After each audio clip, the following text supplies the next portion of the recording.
like us, subscribe to our channel, support us. And if you have any comments or any questions, please put it in the comments below. Now, my name is Michelle, and I am coming from Connecticut, and my co-host... I am Rochelle, and I am coming from Chicago. I'm excited to be here with you today. Fantastic, fantastic.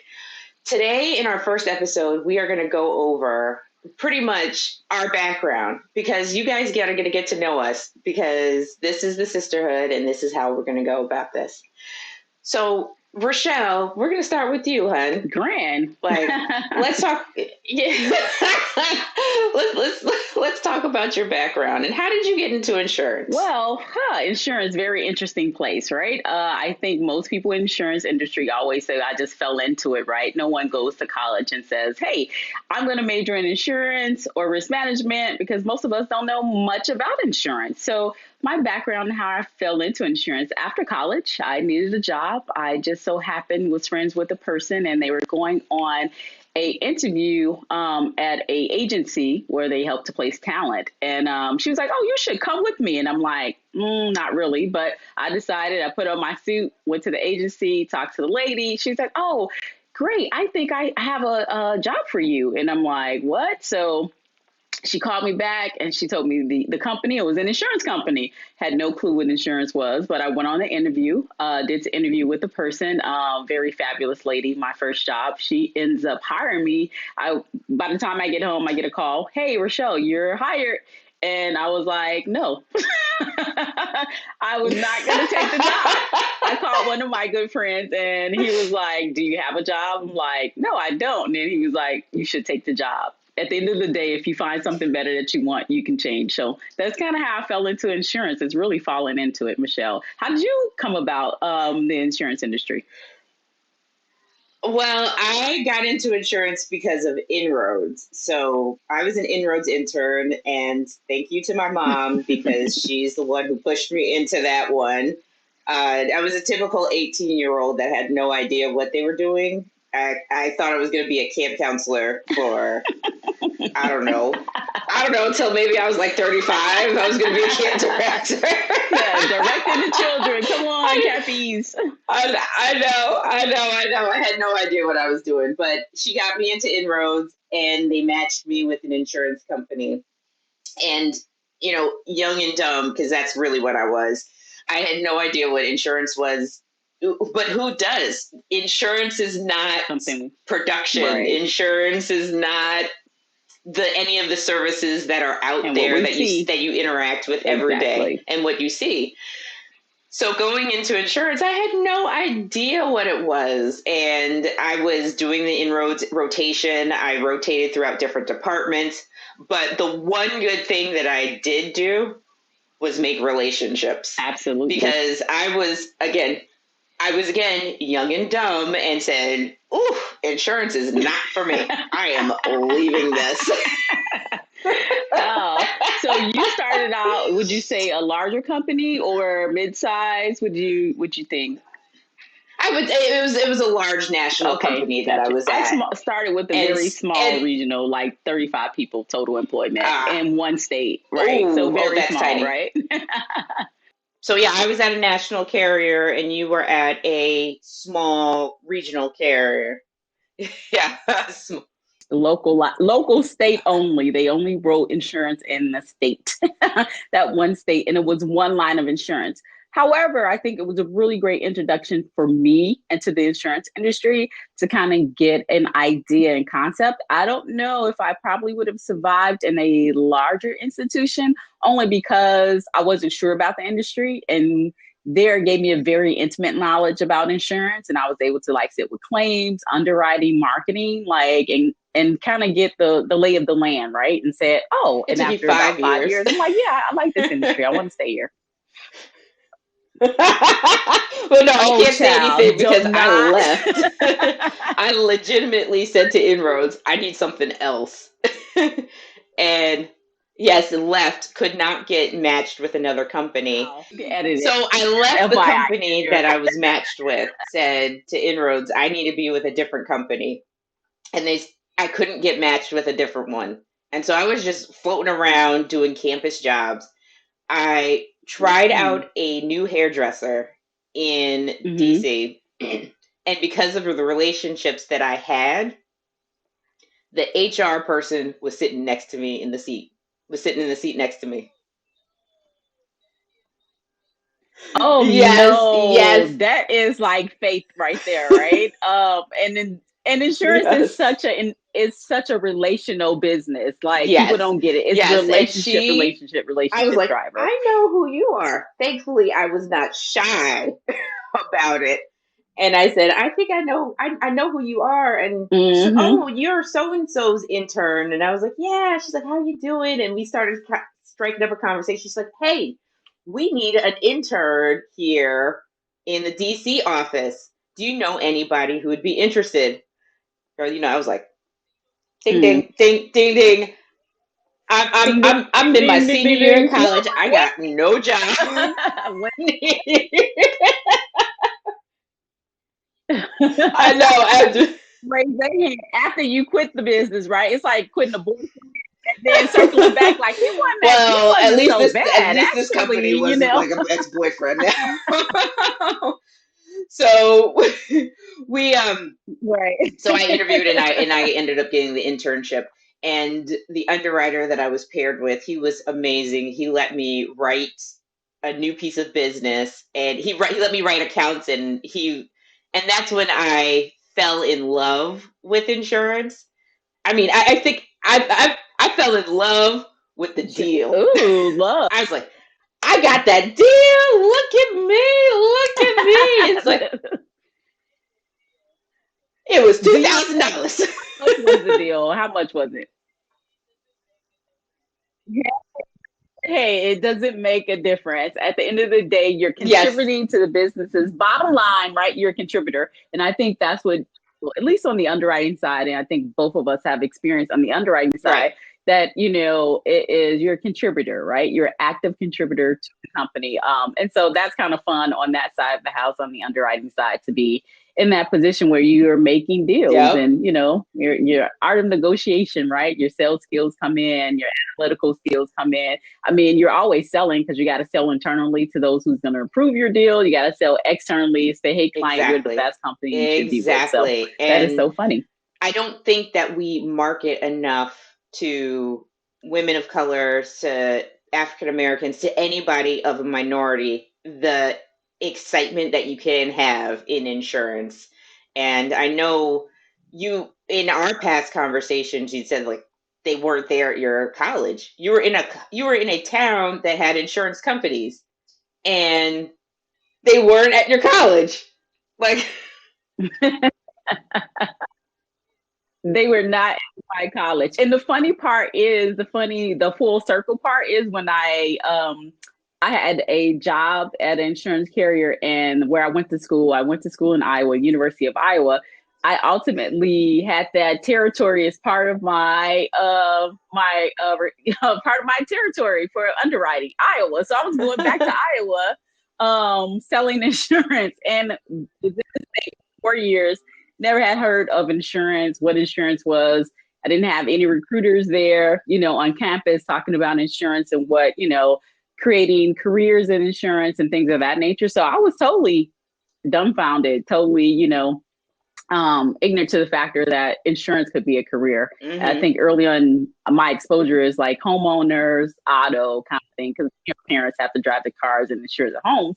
But that was about it. And life insurance, that was about it. That's the only thing I knew about insurance. And I was like, definitely said no to the job originally, because that's what I was thinking the job was about. Although they had gave me like, oh, this is what we do, professional lines, blah, blah, blah. I can Right. only get that in my head. Like the door to door Right, salesman right. selling And that's insurance, what that's I the only thought thing too. I had in my head.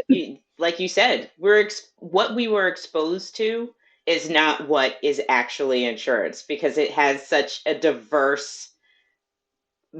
diverse career set that you could go into analytics. It's expanded to data analytics, and people are doing software coding. Analytics, absolutely. They're building programs, and they're building platforms. If you like tech, and there's the legal aspect, not just claims, just the legal aspect. If you were going to be a lawyer, like we need Le- lawyers. We need people who have JDs. There's the whole finance aspect where Exactly. you could do very, very Exactly. well, especially if you are a minority and you're in finance. So many different levels and so many different layers that we just don't talk about as career paths for us. That great. And I think, Hmm. actuarial, you think about marketing and sales, right? IT professionals, right? Right. There's so many gamuts, operations, right? So many gamuts of insurance areas that you can get into. You don't have to just do underwriting or marketing and sales. You have so many facets that, most people don't have any idea. What I graduated out of college, I thought I was going to get into the banking industry. Why? No clue. Ultimately, I wanted to be an attorney. And so taking the job, I was like, oh, I started off in the claims department. So I started off with claims. I was a claims assistant for the claims team. And so they gave me my first press of like looking at claims. My boss had ultimately gave me authority to close out like the little small cases, like that would be like, just a incident, nothing that would blow up. So I thought I was something. Yes, I know. You are when you first get a job and you're like, oh, I'm this, and then you start getting a little more responsibility and Yeah, you I feel like know. you're I running no, the I'm whole there show. with Little you. do When you I first know. got my authority, I was like, "Look at me! I got a million. I got a million."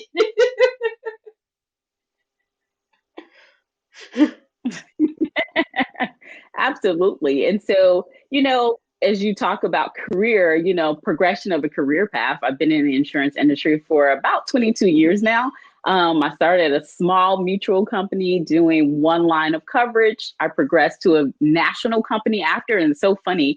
My boss at the time at the first company, he said I had moved from claims to marketing and sales and to underwriting. I remember we had our review and he was like, yeah, when you're out there in the national carriers, they're headhunters. They'll stop calling Yeah. you. And I was like, really? Because no one was calling me, right? But we were very small. No one knew about us. But he mentioned the company. He's like, this company, XYZ company, they're a great company and organization for underwriting, all this good stuff. So when I was ready to move on, I looked up the company. I applied to the company and ultimately got the job to a national actually international company and working there and still in Chicago though. So progressed there and most of my career has been in underwriting actually. The majority of my career has been in underwriting. I worked there for about 11 years, left there, went to another national company as well, did underwriting on that side. Various lines of coverages on the E&O side, from lawyers to cyber to technology. So I've touched about a lot of different lines. I was even in audit for about 2 years at that company, which exposed me. That was, Mm. I think, the best exposure I ever had to senior leadership on the audit side of the house because I would do audits and I was leading the team. We would do Mm. audits and then we have to report back to senior management, right? About the results, uncover any suggestions, any way that audit can help to leverage and, create different avenues to, resolve some issues. And so I was there talking to senior leadership about audit scores and about teams and the portfolio and things of that nature. So it was really great exposure for me. I had an awesome time in audit that lasted, I was there for about 2 years. And then currently now I'm at another national carrier doing underwriting on the underwriting side again. So that's kind of progression. What So about you? after What I was your got my progression through this internship, insurance I ended industry? up staying with the carrier, which I had started with when I was 18. And I was a renewal property and casualty underwriter for financial institutions.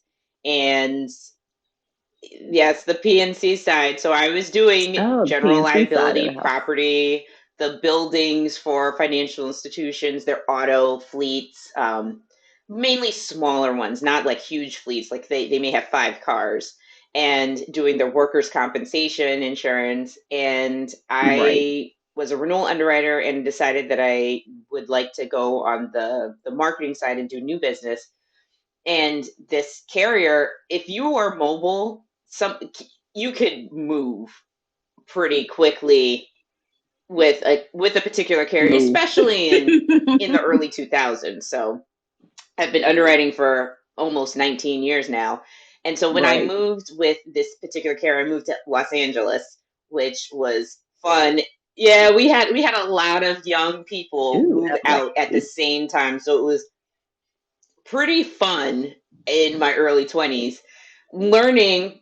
And I was supposed to just do property and casualty. I was supposed to do the large property and casualty in California. And if anybody listening understands property and casualty in California, Southern California, earthquake In exposures, California. they had the workers' comp and all that stuff. They didn't get a professional liability underwriter. So I ended up adding to my portfolio professional liability and management liability for financial institutions. Professional. So I was one of those very few Oh, wow. underwriters that would go out, market, sale, get new business and write renewals, but for the entire account. I mean, I was the one stop shop for your directors and officers, your employment Stop, practices, your stop. fiduciary, your crime slash bond, your cyber, because cyber was just coming out at that time, your It's property, just, your mm-hmm, GL, your auto, your work comp. I had everything. So I had to learn everything. And I must say it everything. was it was fantastic. I loved it. But then I they, loved the right. Well, gave you very, yes. um, very broad scope, right? So you can do PNC, you can do the management liability lines, the E&O, right? And sometimes that's not always coupled together. I think Yes. sometimes in insurance, they kind of pigeonhole you in certain sectors and you don't always get a full brush of exposure. Like I've never been really exposed Right, to the right. PNC It side of the did give house, me a only very just the professional unique side. view of things. And when they started doing a reorg of the organization, I was given the choice of either continuing on because they split out the property and casualty and the management liabilities into different hubs. And The I casualty. was given the choice of whether or not I wanted to stay in property and casualty and be like the big dog or learn more about the specialty lines. And I chose to learn more about the specialty lines and become more of a specialist on that side. And that moved me to Chicago where we Right. met. Yeah, where we met. And so, yeah, Lifetime. yeah. A And lifetime of time. and it was a great time in Chicago because I made a lot of connections, especially you, because you're the godmother. You are the best, and you're the godmother of my son. I'm the So I'm best. like, you're Auntie Ro over here. And yeah, and then I eventually relocated to Absolutely. Connecticut with this particular company, and we had some organizational changes, which opened up a lot of opportunity and a lot of skills and a lot of exposure. And I eventually decided to leave that company and go to another national company that's based here in Connecticut, and am having a great time over here at this new company. And so it's been a very fruitful career for myself in insurance, and I can't wait to see what's going to happen next because there's the sky's the limit for us here. Hmm. Limit. Right. And I think people don't understand that piece of it, right? Because I think it's very limited. In a sense of sometimes if you don't see something that looks like you or, synthesizes you, you may not, feel like that's a place or area for you to go into. And so, insurance has been really great to me. I can't complain about my career progression and what I've done in the insurance industry, opportunities I've had. I try to be as versatile as I possibly can from cyber insurance to lawyers. I do a little vast array of everything on the E&O side of the house. And so insurance has afforded me that opportunity. I'm always saying I'm a lifelong learner. And so when you get into insurance, you can learn if you really, really want to. But I've been exposed to other sides of the business from IT to the claims side of the house. Hmm. Like our claims professionals, they travel with us sometime going out on new business gigs. So to understand what they really did, in house. I just know their claims, right? But what does a claims professional do from that piece of it, right? Or to operations, understanding how ops works in the org and how they support us on the underwriting side and the value they bring to the table for us from that piece of it. And so it's been a great Mm-hmm. run. And like you said, we met in Chicago. So Chicago was very interesting. A big office in Chicago. I was there on the ENO group. I remember my Girl. cube being kind of in the corner, and I like that because I like to, I'm kind of like the only child. And I have older siblings, but I really grew up by myself. Like, so I'm like the only child. So I like to be by myself. Like, I like to get into the action, but then I like to go off to my little cave and be able to concentrate. And so I would see like it was when a bigger group of folks had moved into Chicago, a lot of young people, and it was a lot of chatter and a lot more going on. And you would walk past my desk, and I'm like, "Hey, Yeah. like, hi," and that was kind of it, right? You're like, "Who is this?" We're here, like, no Yeah, I personality, know. And right? I'm all out there. I'm like chit Yeah, chatting with everybody. I'm trying to get. Well, there was a handful of mm-hmm. us that we got to stick together, and we I was determined. I was determined to get you, bro.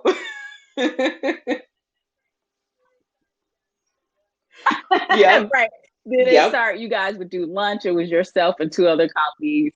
They would go to do lunch, and I never did lunch. Like not in the office. Like I would bring lunch. I would just sit at my desk, and I would never use the lunchroom. And then like, hey, we're going to lunch. You should come with us. And I'm like, okay, sure. I got a lunch break. Let's get in there. So that's kind of how our relationship started. Yep. And so the four of us would hang out at lunch, bring Yep. magazines, talk about what's on television, like Yep. dating lives. All of us were dating, dating out Yep. there, kind Yep. of talking We about did. good dates, bad dates, right? And so we had a lot of fun together. And I think We ultimately did. we spun off and then even started a book club. Like we had a little book club going on as well too. So it was really fun times back in the early It was 2000s. mid. Well, mid Yeah, it was mid 2000s, I guess. 2000s. We So or from that, later 2000s we were together, and that book club I think really solidified because we were outside of the office versus, well, granted, we had a lot of fun in the office when our lunch breaks, when we were reading, what was it? I can't remember, like Jet and Essence and just Ebony people. and People would people, leave magazines and right? we We would were people like we people had would a leave magazines and we would entourage. just sit there and read them and be like, do you know what's going on with this person today? Kept me up on the gossip. But our book club really got us really Exactly. solidified the relationship because we were reading some heavy topics and just trying to think about some of the books that we were reading, especially the the woman's black female experience as a slave. Yes, yes, yes, and Slave experience. I can't remember that book, but it was so, man, that was a yes, profound reading. Like, and it was a group of Black yes, women, and we yes, followed them through the slavery and their experience, like, being on plantation, yes. The being on the like different vacation. areas or vacation. Their masters would go on vacation, and they would have to go with from that piece of it. So yeah, it was very interesting books that we would read. And I don't even know how I think we started off in Black History Month, and I think that's how we kind of started off with some authors, Black authors who were Yeah. writing, and we started off that and kind of spin off Yeah, the we book club. did, And we and added and we folks who were added and outside we of the added insurance different books industry to our book because club. So that we was fun too. after the heavy topics that we were going on, we had to throw in some Nicholas Sparks. We needed lights. Right, exactly. I know we need a little bit of reprieve, right? It's From just that piece of it. But it just shows the overall complexity yes, of yes, being a woman of color, different facets, right? yes, Our reading yes. interests are very It varied is, it is, and from that piece of we it. just So grew, and it's funny because we went through a lot of life stages together, and you got engaged. I started dating my husband absolutely. when you were dating your husband, and you got engaged and had the long engagement, and then Hmm. I got engaged. The long That's engagement. what this And had then the I long got engagement. engaged. Yeah, I know. I got engaged, Like, are got they getting married, married? and then Exactly. you got married. Right. And I And got then you married got married after in you. You were July. married in March, and I got married in July, same year, but I was definitely No, engaged no. way before Yeah. Michelle. It wasn't like Yeah, five yeah. years. It was like a year and a It half, was funny. It was funny, but it was like, are you like ever almost gonna get two. married, But girl? Like people are getting engaged and married in between. right. I know, right? But you gotta understand my husband. He's very detail oriented. He wants what he wants. We had to No, say I for this get it. I wedding, get it. honey. I get it. I was like, where's the discount? March. I know March, because July is a very expensive month to get Yes. married in. I was like, I Have a should have been married in the snowstorm dead of winter, accident December. by accident. Exactly. It would have saved us But it about was a beautiful 40%. wedding, and then I had my first child, and Ro became Auntie Ro to my baby. Yeah. To my baby. Ethan. Exactly. I just recall like the first time watching him, keeping him overnight. Oh my God, I was so nervous. Like I didn't even sleep. I did not sleep. I had kept getting up, checking. I said, "Is this what parents really do?" And like checking on him, make sure. And Harry came with me. He was like, "It's the baby monitors right there. You don't have to get up." I was like, "Well, I can't really see him, so let me go in the room." Right? I probably woke the boy up a couple times. He probably was like, "I can't get any sleep. She's here." Like, when is mom and dad coming back home? This one right here. But yeah, so I mean, Yes. our relationship grew and flowered and blossomed, and we just had really great time over the I years. And know. you moved, I left me, know. moved back to the East Coast, which is fine, but we Yep. still maintained our relationship, right? And I think that's too when people fail to realize the insurance industry, like the layers of relationships that you build over the years with people you work with, as well as like our agents Me and too. brokers. Like I have really great friendships with some agents and brokers as well as too, and so those are really great. Some of them, become just business Right. relationships, which is totally fine. And some grow a little further outside of the business relationship, becoming more personal relationships, which is great on that note. And so definitely met a lot of excellent Black women in this insurance industry, and learned a ton of Mm-hmm. knowledge. People dropping those free nuggets for me about my career path and things I should be doing and things to look out for, and people that I can still call up to this day. I may not talk to them for a long time, but they'll still be willing to take my call, as well as from that piece of it. So I hope that I've Me too. been able Me to too. impart some wisdom on some That's younger the folks hope. That is the hope, from because we that are piece here of it. trying to lift up everybody, all of Black women, all the women of color. We are here to support Alrighty. and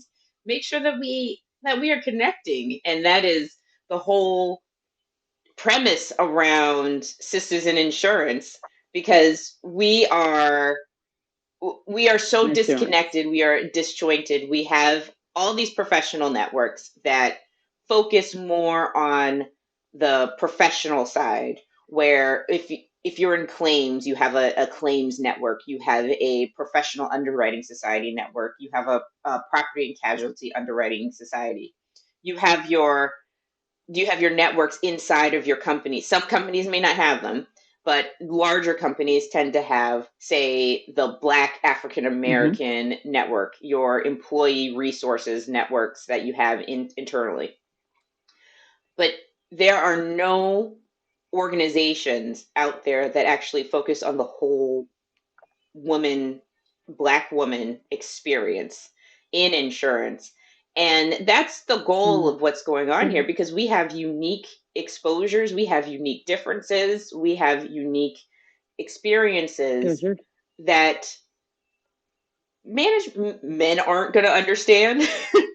Other women, other women may not I understand. Like we may we not we have understand. our own dichotomy, we have our own intersectionality, that it makes us unique and makes it better for us, and we need to be supported in a better way and from a holistic standpoint, so that we're not hiding.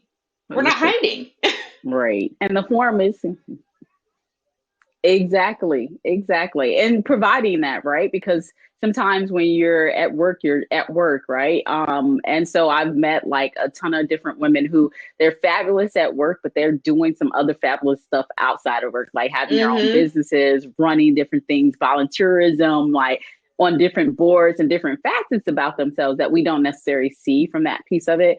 And sometimes you don't feel comfortable expressing that at work, right, to your colleagues, from that piece of it. And I definitely have stories where people would say I worked for one boss for many of years, like at least 6 years at this juncture. And had an incident when I was out with one of my colleagues and we were going out and we were having lunch Ooh, and it started ooh, raining. And oh honey, I had no. just got a relaxer. I was not getting my hair wet. So I took a plastic bag and put it over my head. And so my colleague thought it was funny. We were walking back to the office. We get in the office, blah, blah. And then my Mm, colleague tells the story to my boss, mm. which I was like, I probably turned red. Like, don't tell him that story, right? Because it's only professional Rochelle that he sees. And so my colleague finishes, he walks away, and my boss turns to me and says, well, Rochelle, I'm just really trying to get to know who you are. And I was like so taken aback because I'm like, you do know who I am, right? And for me, that was the first time for me really realizing that I didn't bring my whole self to work. I gave and brought my professional self to work, right? You're going to get professional on time, prompt, ensuring that whatever I signed up to do, I'm committed to that responsibility piece of it. But who I was, with my sarcasm, with my funny joke telling, they didn't see that side of me. And so that was the first time that I Mm. ever realized that I did the switch. And they didn't really know me, the Rochelle at home. And not that you need to, not he's asking for the unprofessional, but the whole me. And so for me, I was really taken aback. Have you ever had a moment like that for yourself? Or did you always know going in, like they're going to just only Well, get this professional I Michelle think and that's it? I always felt like I was very open as to who I was and what I brought into the office. I Mm-hmm. thought I was bringing my whole authentic self, the fun, the exciting, but yet professional and knowledgeable person. I could go throw down Mm-hmm. at the bar with the guys after work and just do that thing. Yeah, that's a Yeah, whole I did nother none of story. that. And that's what I thought I was bringing. But what I realized after, unfortunately, it was George Floyd. I realized that I wasn't bringing my whole self. Mm-hmm. I wasn't bringing the black side of myself to the office. I was assimilating.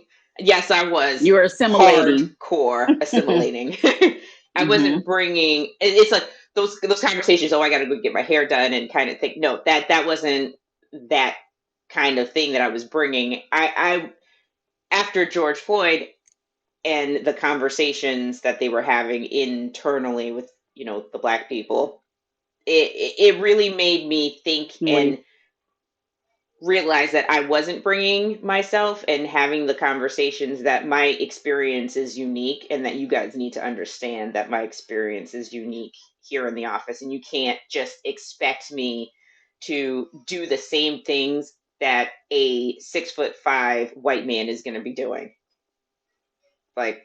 It's not and yeah, same Comparable, right? opportunities. Or And even given the same opportunities, it has right? been slowly creeping in, because George Floyd wasn't the first. George Floyd is probably isn't wasn't the last, and it had been Gonna be slowly the creeping in my own personal life, and I've been doing a lot of reflection on who I am and what mask I've been wearing and why I'm doing certain things. It's opened up a mm-hmm. lot of questions, and my oldest has been hardcore. I mean, like, really hardcore right before bedtime, which I don't know why he has to do this to me, is make me think about my identity and how I project my identity to the outside world.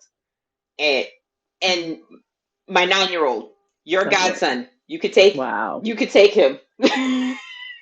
that's my guy, right? I take my guy me too. It's gonna bring you to the mat every single time. But I think that's very important, that piece of reflection, right? I think, we assimilate to the situations that we're in because we had to, especially when you're in the minority and you're not the majority, right? I learned very early on Mm-hmm. when I went to a predominantly white school, right? And so knew that I knew going Yep. into corporate what that was going to be. And my experience in college really shaped how I would be perceived in corporate because I knew in college I was perceived this way. I know in corporate I'm going to be perceived this way as well because these are the people that I'm going to school with, but Mm-hmm. ultimately these are going to be my colleagues and bosses one day, right? And so funny, me and the boss that I was at the first national company I worked for, we went to the same college, of course, decades, apart. But I'm thinking that's probably really one of the reasons I got the job too, in addition to my skill set.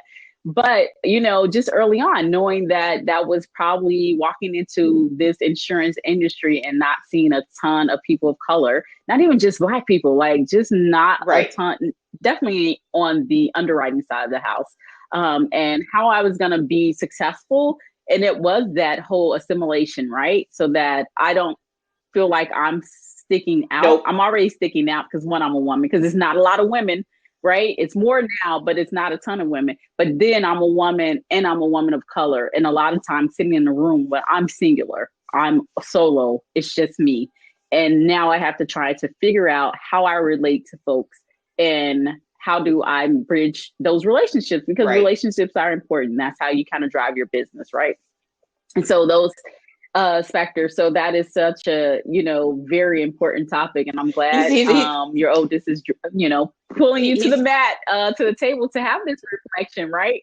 To have that, and it's from an innocent viewpoint. He has no malice. He right. has no experience. He has some experience, right, but very limited.